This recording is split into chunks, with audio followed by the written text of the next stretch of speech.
Hello student, success coaching classes में आपका स्वागत है। यदि आप चैनल में पहली बार आए हैं तो चैनल को सब्सक्राइब कर ले और बेल आइकन को ऑल में प्रेस कर ले ताकि आने वाले सभी वीडियो का नोटिफिकेशन टाइम पर मिल जाए। आज हम डिस्कस करने वाले हैं क्लास 9th का जो आपका सब्जेक्ट है हिंदी, जो आपको 11 नवंबर का वीकली टेस्ट होने वाला है उसका हम सेट 1 हम लेकर आ गए।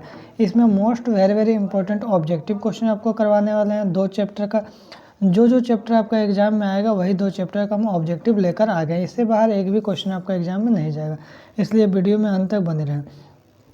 सबसे पहला चैप्टर जो आपका आएगा रीढ़ की हड्डी आएगा। तो सबसे पहले आपको क्वेश्चन पूछ सकता है रीढ़ की हड्डी का लेखक कौन है, तो याद रखिएगा जगदीश चंद्र माथुर है।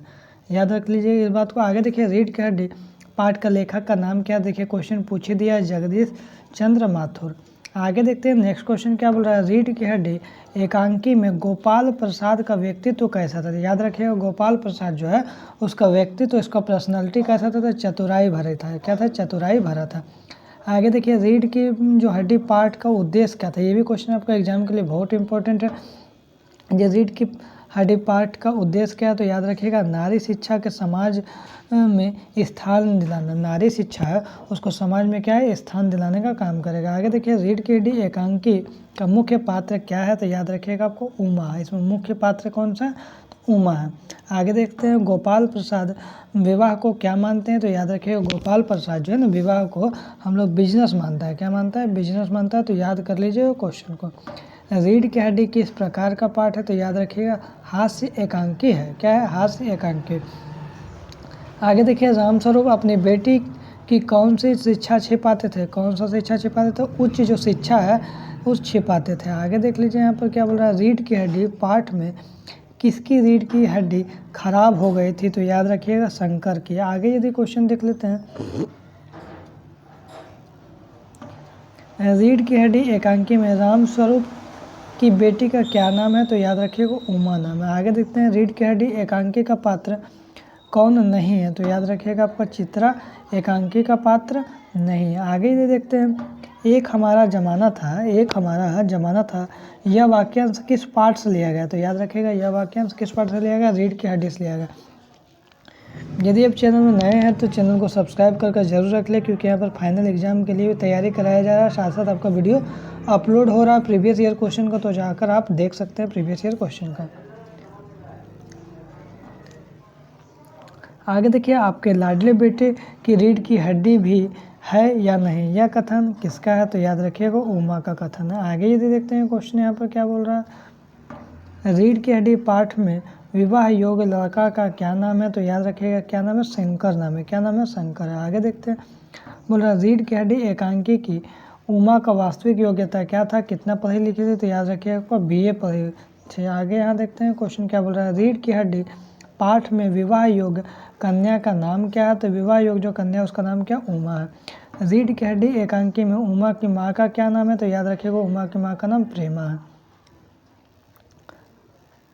आगे यहाँ देखते हैं रीढ़ की हड्डी पाठ में किसकी उपेक्षा पर ध्यान आकर्षित किया गया, तो याद रखिए किसकी उपेक्षा पर, तो लड़कियों की उपेक्षा पर। रीढ़ की हड्डी एकांकी में सबसे अधिक परेशान कौन थे, तो याद रखिए सबसे अधिक परेशान लड़की के पिता होते हैं। आगे देखिए रामस्वरूप बाबू के नौकर का नाम क्या है, तो याद रखिएगा रामस्वरूप बाबू का नौकर का नाम रतन है। आगे यहाँ देखते हैं उमा क्या लेकर लड़के वाले के निकट आती है, तो याद रखिएगा पान का तस्तरी लेकर आती है। आगे यदि क्वेश्चन देखते हैं, हमारा चैप्टर का ऑलमोस्ट 20 क्वेश्चन बताने वाले बता दिए आपको। यदि आपको क्लास 9 से रिलेटेड कोई भी यदि दिक्कत हो, समस्या हो, तो आप हमको व्हाट्सअप करके सॉल्यूशन ले सकते हैं। आगे देखते हैं यहाँ पर जो चैप्टर है आपका, ये भी चैप्टर आपको एग्जाम में आने वाला। नाना साहब की पुत्री देवी मैना को भस्म कर दिया गया है, इसका जो लेखक कौन है, चपला देवी इसका लेखक है। आगे देखिए ये आपको गद्यांश दिया है, इसको बिल्कुल से आराम से याद पढ़ लीजिएगा शांति से। उसके बाद देखिए आपको यहाँ पर बोल रहा प्रस्तुत गद्यांश किस पाठ से लिया गया, तो याद रखिएगा नाना साहब की पुत्री देवी मैना को भस्म कर दिया। आगे देखते हैं यहाँ पर क्या बोल रहा है, मैना किसकी पुत्री थी, तो याद रखिएगा धुंधु पंत नाना साहब की पुत्री थी। आगे देखते हैं यहाँ पर बोल रहा है किसे अग्नि में भस्म कर दिया गया, तो किसे अग्नि में भस्म कर दिया, मैना को कर दिया गया। निरीह का क्या अर्थ है, तो याद रखिएगा मासूम अर्थ होता है निरीह का। आगे देख लीजिए यहाँ क्वेश्चन क्या बोल रहा है। नाना साहब कहाँ असफल हो गए? तो कानपुर में क्या हो गया? नाना साहब असफल हो गए। आगे यदि देखते हैं, देखिए फिर आपका एक गद्यांश आ गया, इसको भी आप रीड अच्छा से कर लीजिएगा। आगे देखते हैं, इसका क्वेश्चन देखते हैं। प्रस्तुत गद्यांश का लेखक कौन है? तो याद रखिएगा आपको चपला देवी। हम आपको भी ये भी क्वेश्चन याद करवा दिए जो आपके एग्जाम के लिए बहुत इंपॉर्टेंट है। नाना साहब का कहाँ का राजमहल लूट लिया गया? तो याद रखिएगा बिठूर का राजमहल लूट लिया गया।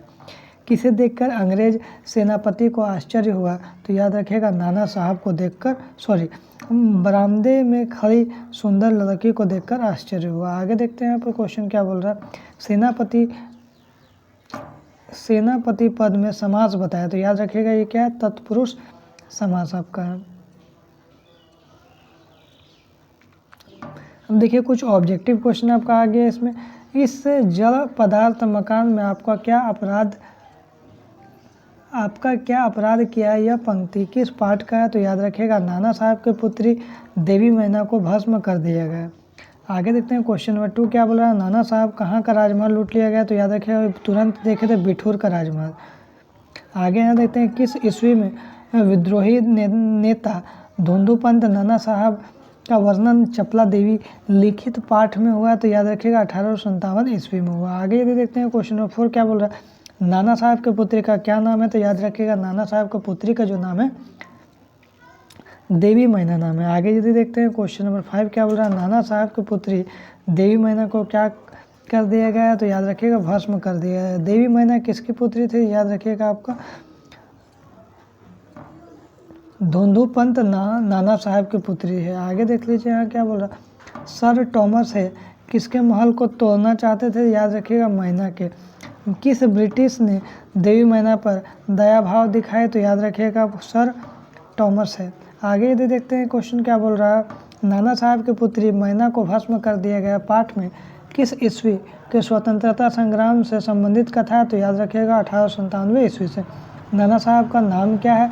तो याद रखिएगा धुंधुपंत नाम है। ये आपका टोटल ऑब्जेक्टिव क्वेश्चन खत्म कर दिए, दोनों चैप्टर का खत्म कर दिए जो मोस्ट वेरी इंपॉर्टेंट क्वेश्चन था।